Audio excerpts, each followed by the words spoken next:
Everyone's talking about Melbourne in 2025. And whilst there's definitely data supporting the strong opportunity, how do you know if that opportunity is actually even right for you? In this episode, we're going to unpack incomes, goals, and timeframes you need to consider to better understand if property investing in Melbourne is the right choice for you in 2025. I'm Arjun Paliwal. Let's get into it.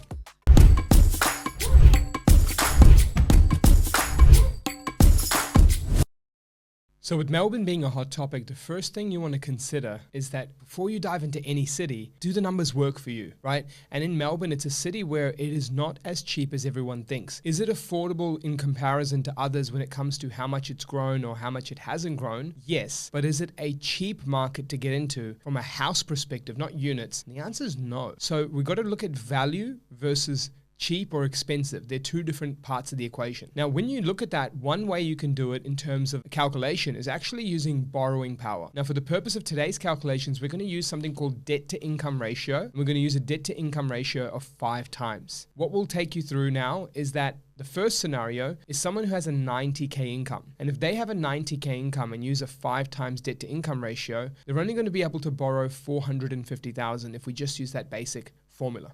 And now the next scenario is someone or a household that makes $250,000 in gross income. And you look at the borrowing capacity there, it's 1.25 million if you're using the scenario. Then the third part is, say, someone having a $500,000 income and you've got a $2.5 million borrowing capacity total. Now, borrowing capacity isn't as simple as just taking that number and timesing it by 5, because different banks have different debt to income ratios, and different banks also consider your income differently. Some may have more bonus, some may have more commissions, and some may look at rental income more favorably, right? So the key is, don't just rely on this income, but use this as a guide to formulating the thought of whether you invest in Melbourne or not. Now, if you're looking at this number and you say that's your borrowing capacity numbers, which are the 3 scenarios, 450K for a 90K income, 1.25 million for a 250K income, and 2.5 million for 500K in income, what you've got here is a borrowing amount. Now, assume it 80% loan, 20% deposit. Let's turn it into a purchasing amount now. So for the first scenario, it's 562,500. For the second scenario, it's 1.562,500. And for the third scenario, it's purchasing values up to 3.125. So what you've got there is 3 very different scenarios, but let's just say all 3 are getting the same amount of news, saying that Melbourne's going to be great, it's got potential, it might be undervalued, and there are things that are exciting about it ahead. Now, of the 3 scenarios, the person in the first scenario with the 90K income, if you're looking at borrowing for 450K and having a purchase price of, say, 562,500, well, here's what's interesting. We calculated the data of about 442 suburbs across Greater Melbourne, and what we found was that only 8, which is about 1.8%, actually have a median price that's under 562,500. So it's not to say you can't get a property there, but 2 things are happening. One is you're throwing all your capacity or nearly all of it in that market. But 2, instead of a market where you're seeing the opportunity across a whole city and reviewing all options, you're forced into 8 options or fewer when it comes to suburbs to actually use a median price calculation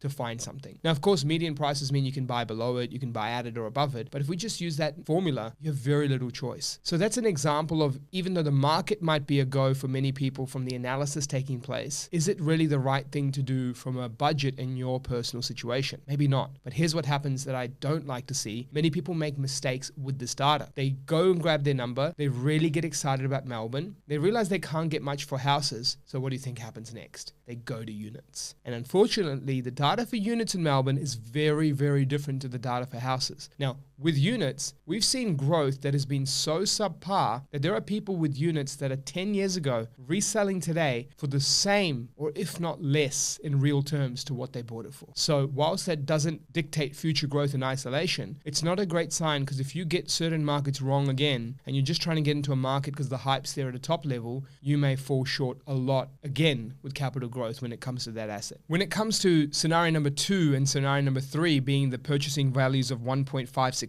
and 3.125, now you're starting to see some differences here. Because in scenario 2, you may still have ability to purchase between 700 to $1 million and have leftover dollars for other markets, other properties in different locations to diversify. And then of course, if you're in scenario 3 with the 500K household income, you're much better placed to make a decision in Melbourne with more choice and still act in other markets and grow a holistic, diversified portfolio. portfolio. So that's the first part of looking at Melbourne on if you should or if you shouldn't, is take into consideration your actual borrowing scenario, not just jumping straight into it because you think it's a market with a lot of excitement around it. That's the first part. Now, the second consideration for whether Melbourne's a go or not for your portfolio is actually cash flow. Because even if you go to part one and you assume everyone can borrow for it or has the deposit for it, can you service the repayments from day to day, month to month, and actually handle the cash flow shortfall? Because that is a consideration to have. If you're trying to build a portfolio, you might get stuck even if borrowing allows it or deposit allows it. You might get stuck from an actual holding position. And people forget that. They get the loans from the banks. They feel like they can get loans from brokers. They feel like they can use unique lending structures to get ahead, but they forget what's the point of getting ahead in borrowing or having the cash for a deposit and thinking you can expand a portfolio, can't actually hold it. And so now when you're looking at Melbourne from a go or no go for your portfolio, you need to look at the holding position next. So diving into some numbers here, if we look at the after-tax incomes for all three scenarios, the first one is an after-tax income of approximately $70,000 in scenario one. The second scenario is an after-tax income of $162,000, and the third one's an after-tax income of just under $300,000, right? So you've got three different incomes on the scenarios modeled of that 90, 250, and then 500K, turning it into after-tax. Now let's just assume that you can save 25% of your net salary each month. You're able to put that away and use that towards investing or life or just managing cash flows as an example. Now, if you're doing that, your annual net savings is $17,600 in the first scenario. In the second scenario, it's $40,500. And the third scenario, it's just under $74,000, right? So when you're looking at that, if you take that median house price of Melbourne of say $850K based on one of the data sets we're looking at, in the first scenario, it's just not going to work because you think of the median rental yield, the median house, you take the gross rental income that you have, remove things like vacancy, council rates, water, a bit of land tax assumptions as well, property management, insurances, maintenance, and look, there could be more because vacancies and maintenance can range from property to property, and there's also other things like rental compliance. But for this purpose, we've made some things a little bit conservative, some things a bit normal, and overall it should capture most of the scenarios here. Obviously, things even change once more if you have different names of entities, whether it's purchase and joint names, individual or trust. So that's another consideration. But looking at this here, you're saving for that scenario one on 90K, if you're saving 25% of income and you have 17,600 in your savings, you're not going to be able to handle the negative cash flow of that property. So even if the hype of the market is there for you and you want to get into the city, you're going to see a negative cash flow against your savings rates of 7.9K. Now, of course, there could be some tax returns and you might be able to get some of that back, but you're playing with fire if you've actually got a property in a portfolio that you think is in a market that's going to do well, but you can't even hold it. You're digging into your savings every single month to actually even hold the property itself. Now, if we move to scenario number two, you have a surplus of 15K per annum. So even if the negative cash flow property is in place, it's reduced your savings from 40K to 15K, which is still a great outcome. Because remember, when it's going towards the property, even though it's negative cash flow, that property is growing in value. So it is considered what we call forced savings. Just imagine that for a moment. Instead of your 40K going to your bank account and seeing it rise every month by 40, your bank account's still rising by 15K, but it's rising in other ways on paper through equity generated through the growth or the loan being paid down as an example. So in this particular scenario, you're still able to save, have buffer build, you're still able to hold a property and grow. So you can see now in this scenario from reason number one, which was borrowing capacity, it works. In this scenario on cash flow management to hold a property, it also works. And then obviously that's elevated even more with scenario three savings going from 74K down to 48K, which means that you're able to save this. But not only that, you could have 2 to 3 other properties like this, even then with a negative cash flow position of a similar amount, and still build wealth and still hold the fort. So that's the second reason. You've got to consider, first reason, borrowing capacity, the ability to make it actually work. Second reason is even if you had the borrowing capacity, you've actually got to be able to hold the asset and not only hold it, but still have growth in rates of savings. Because if you can do that, you're now able to risk manage a buffer, you're able to still grow a portfolio and wait for that growth to kick in, even if the cash flow might not be sufficient because of your income and savings habits. So that's the second part to consider on whether Melbourne's a go or no-go for your portfolio. So the third and final part of considering whether Melbourne's a go or no-go for your portfolio is actually understanding what's happening across the city, both from a time frame on your decision making and secondly from an actual growth performance level and what to expect. From a time frame, Melbourne, remember, is what we call an early adopter market. And what that simply means is a market that's actually in a cycle that's starting to show some changes, but not quite a hot spot yet where the growth rates are really, really strong in terms of an annualized capital growth assumption. And so when you're looking at it from that perspective, you from a timing perspective could get in, could handle the borrowing capacity, could handle the cash flow, but the growth may not be as strong from the get-go. But having that patience of being in a market means A, you might diversify your portfolio to include Victoria. B, you're now getting in before everyone gets in the future. So you're basically positioning yourself before the rush. Now, in some pockets, we have seen some suburbs start to show a little bit of increased activity, which is starting to create that spark. Open homes with 30, 40, 50, even 60 people, multiple offer scenarios sold within a week or two. These things are happening. But to show up in a city-wide statistic with over 5 million people in population takes time. And so this is why people like to be an early adopter, to get into the markets before all the stats show it, before the whole city's data shows it, and before everywhere is moving along with that same intensity. So the cons are, don't expect rapid growth for the first 12 to 18 months, but the pros are, you're positioning yourself early in a market that hasn't had that huge growth and is starting to show early signals, right? So that's the thing to consider. Now, let's go to the next part of this, which is considering what's actually happening across the regions of Melbourne in particular. And we're noticing a few trends. So firstly, that sort of $650 to $1 million price point has actually performed better over the last 12 months in comparison to other rings of Melbourne.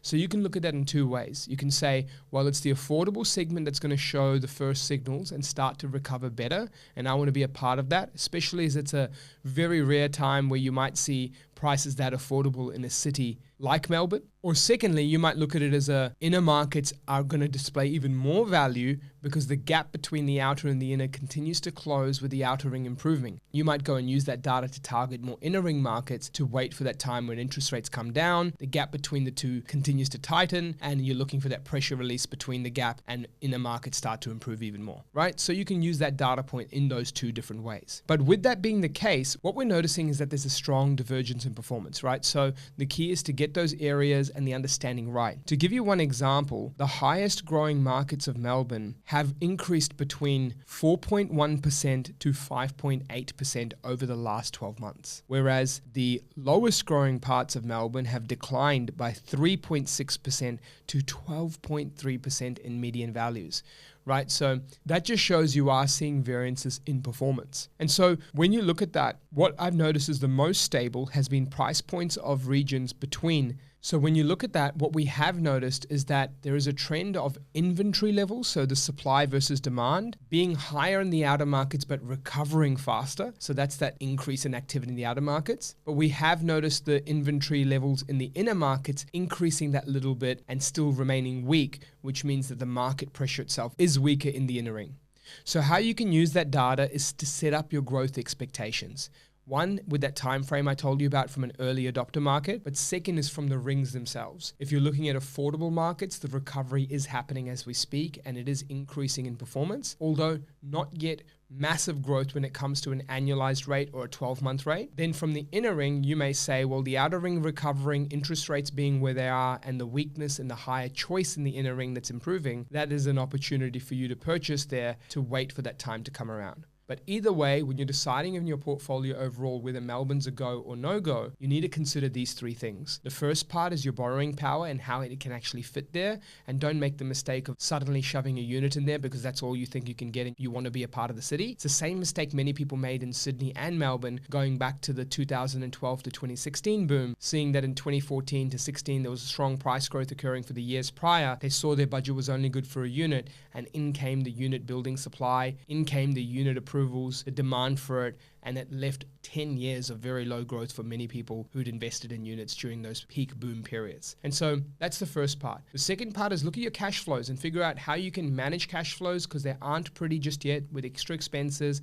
higher interest rates, and considerations of lower yields. And if you can manage that cash flow, it's not just about managing a singular purchase because you won't retire from just one property. It's about managing cash flow for properties across a portfolio and how one plays a part in that portfolio if you decide to purchase in Melbourne. And the third and final part is notice that the growth rates have still not been super strong, although the outer ring is improving and it's improving faster than the inner ring. And you can use that as an opportunity to go either access the outer ring affordable markets or access the inner ring markets sooner to avoid that recovery in the future and place yourself before the pack comes in. So this is a way to look at it, which is an early adopter market, which has pros and cons. Pros being you're coming in as data is starting to change and getting into a cycle early. The cons being that you are going to have to wait for growth rates to start turning around. So I hope that helps you in uncovering whether Melbourne's a go or no-go for your portfolio, considering borrowing, income, serviceability of repayments and cash flow, and lastly, the cycle position and the rings of the city. If you found this episode helpful, make sure you hit that subscribe button so you can get more videos and content like this. I'm Arjun Paliwal, and I'll see you on the next episode.